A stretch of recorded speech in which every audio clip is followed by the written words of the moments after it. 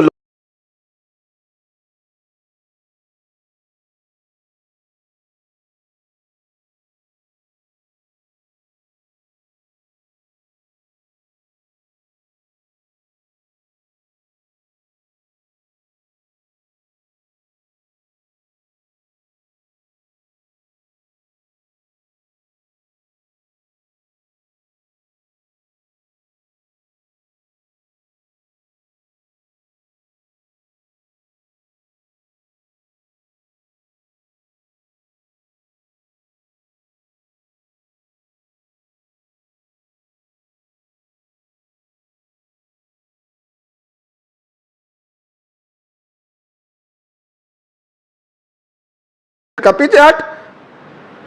تو زیادہ عزت والا ہے کہ یوسف زیادہ عزت والا تھا؟ تو زیادہ مقام والا ہے کہ عائشہ زیادہ مقام والی تھی؟ چپ کر, یہ کوئی صوفیاء کا طریقہ ہے؟ چپ کر. عرض کی حضور غلطی ہو گئی, میں پہلے نہیں رویا, تو ملا ہے تو رویا ہو. میں پہلے نہیں تڑپا, میں نے شکوا نہیں, تو ملا ہے. اپنا ہی کو ملے تو دکھ یاد آتے ہیں نا. فرمایا چپ کر, جا سلطان سے کہہ دے سویرے نماز کے بعد عدالت لگا دے. سویرے جب عدالت لگی نا تو خواجہ معین الدین صاحب بازو پکڑا خواجہ قطب صاحب کا, نکلے تو دیکھا لائنیں لگی ہیں, مجمع لگا ہے, آنکھوں میں آنسو آ گئے. کہا حضور آپ کیوں روتے ہیں؟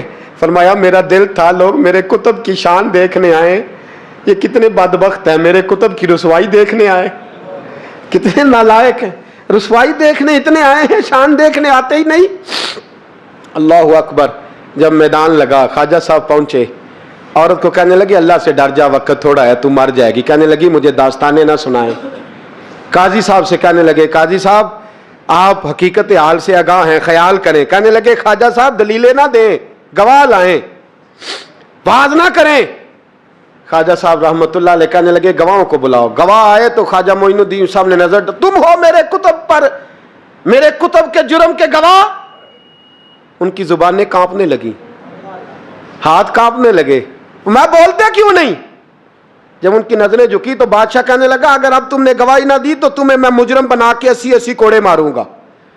کہنے لگا جی دیکھا ہے, جی دیکھا ہے ہم نے تہجد کے وقت. جب سب گواہیاں پوری ہو گئیں, عورت بھی تڑپ رہی ہے, رو رہی ہے, 2 مہینے کا بچہ گود میں ہے. اب بولیے بولیے. علماء ظواہر بھی کھڑے ہیں, حسد کرنے والے جلنے والے بھی کھڑے ہیں, ہندو تو ویسے ہی تالیاں بجا رہے ہیں. اجمیر کا بوڑھا, اور یہ آخری پھیرا تھا خواجہ معین الدین کا دلی میں. اس کے بعد ظاہراً دوبارہ نہیں آئے. اٹھے لاٹھی ٹکاتے ٹکاتے اور میدان کے اندر جا کے نا, بڑے میدان میں مجمع تھا, سر سجدے میں رکھا. کہنے لگے یا اللہ میں ہندوستان مرضی سے نہیں آیا, تیرے رسول کا بھیجا آیا ہوں. پھر اٹھے اور کہنے لگے مولا تیرے نبی کا فرمان ہے کہ میری امت کے علماء بنی اسرائیل کے نبیوں کی طرح ہوں گے. اگر یوسف کے لیے بچہ بول سکتا ہے تو میرے کتب کے لیے بھی بولنا چاہیے. اگر یوسف علیہ السلام کے لیے بول سکتا ہے تو میرا قطب الدین بھی سچا ہے. اس کے لیے پھر اٹھے, اس بی بی کی طرف بڑھے. لوگ کہنے لگے نہ جانے اب کیا ہوگا. جب اجمیر کے بادشاہ نے, عطا رسول نے, ہند الولی نے, امام الاولیاء نے کپڑا کھینچا اور کہنے لگے وہ بچے تو جانتا ہے نا تیرا باپ کون ہے, 2 مہینے کا بچہ. جب نانا بولا تو بی بی کہنے لگی اب کیا کر رہے ہو, بچے بھی کبھی بولے ہیں. میں بی بی چپ کر, ان اللہ علی کل شیء قدیر, میں کمزور رب کا ماننے والا نہیں, قدرتوں والے رب کا ماننے والا ہوں. وہ چاہے تو بچے بھی بولتے ہیں. قرآن کہتا ہے حضرت عیسیٰ بولے تھے انی عبد اللہ آتانی الکتاب. مریم بھی تو ولی اللہ تھی, وہ نبی تو نہیں تھی. اگر ولی اللہ بنی اسرائیل کا ہو بچہ بول سکتا ہے, تو اگر ولی اللہ محمد عربی کی امت کا ہو تو بچہ پھر بھی بول سکتا ہے. یوں کپڑا ہٹایا, بچہ بول. 2 مہینے کا بچہ ماں کی گود میں اٹھ کے بیٹھ گیا اور بچہ بول کے کہنے لگا السلام علیکم یا ولی اللہ. جب یہ لفظ ادا کیے تو نعرے لگنے لگے, لوگ رونے لگے. بی بی بے ہوش ہو کے گری, فرمانے لگے مجھے سلام نہ کر, میرے کتب کی بات بتا. کہنے لگا قسم ہے اللہ کی عزت کی, وہ سامنے مجمع جو سردار بیٹھا ہے وہ میرا باپ ہے. قطب الدین تو بے گناہ ہے, قطب الدین تو بے گناہ ہے, میرا باپ تو وہ بیٹھا ہے. یہ قاضی بھی سازش میں شریک ہے. کئی مسلمان خریدے گئے, یہ گواہ خریدے گئے. جب گواہی ہو گئی, بچہ یہ لفظ کہہ کے اللہ اکبر کہتا ہوا پھر چپ کر گیا. خواجہ قطب الدین صاحب کا بازو پکڑا, خواجہ معین الدین صاحب نے مجمع سے باہر نکلے. لوگ کہنے لگے حضور آپ کچھ بولتے نہیں. فرمانے لگے جس نے بولنا تھا وہ بول چکا ہے, جس نے بولنا تھا وہ جو جادو وہ جو سر چڑھ کے بولے. فرمایا تم نے افواہوں پہ نظر رکھی اور میں نے اللہ کی قدرت پہ نظر رکھی. تم نے اس کے کردار کو جھنجھوڑا اور میں نے اس کے کردار کو تعمیر کیا. حضرت سلطان شمس الدین تمش بھی پیچھے دوڑے, کہا حضور کہاں لے جا رہے ہو. اور میں کتب میرا آیا, میں جمائر ساتھ لے کے جا رہا ہوں. اب میں نے اپنا بچہ تمہارے سپرد, اب میرے پاس رہے گا. تم نے ستایا میری اولاد کو, اب یہ میرے پاس رہے گا, میں نے نہیں تمہیں دینا. لوگ راہیں بچھا کے نظریں بچھا کے بیٹھ گئے, پاؤں میں گر گئے. کہنے لگے حضور ہمارے لیے نہیں, رسول اللہ کے دین کے لیے, ہمارے لیے نہیں, تعمیر شریعت کے لیے, ادائے سنت کے لیے چھوڑ جائیے. خواجہ صاحب کہنے لگے قطب الدین جا, تجھے چھوڑ کے جاتا ہوں, اب قیامت تک کوئی تیری رسوائی کی جرت نہیں کر سکے گا. عزیز یاد رکھ, نہ افواہوں پہ لگا کریں, نہ کسی برادری, کسی قوم, کسی شخص کے بارے میں ایسی باتیں. یہاں تو لوگ گڑ گڑ کے چیزیں لاتے, گڑ گڑ کے چیزیں لاتے, اور جن کی ہیں ان کے پاس بڑے دلائل ہیں اپنی صفائی پیش کرنے کے لیے. جو غربا مساکین ہوتے ہیں وہ بیچارے اپنی عزت پر لگا ہوا داغ دھو بھی نہیں پاتے. ہم بڑا لوگوں پر دھبا لگا کے ثابت کر گزرتے ہیں اور پھر صدیاں گزر جاتی ہیں. میری غربت نے کیا مجھ کو زمانے میں بدنام, تیری دولت نے تیرے عیب چھپا رکھے ہیں. اللہ کا قرآن کہتا ہے جب خبر پہنچے تو تحقیق کر, خیال کر, اس کے بعد پھر آگے اس کو بیان کر. اللہ ہمیں سمجھنے کی توفیق دے. آخر دعوان ان الحمدللہ.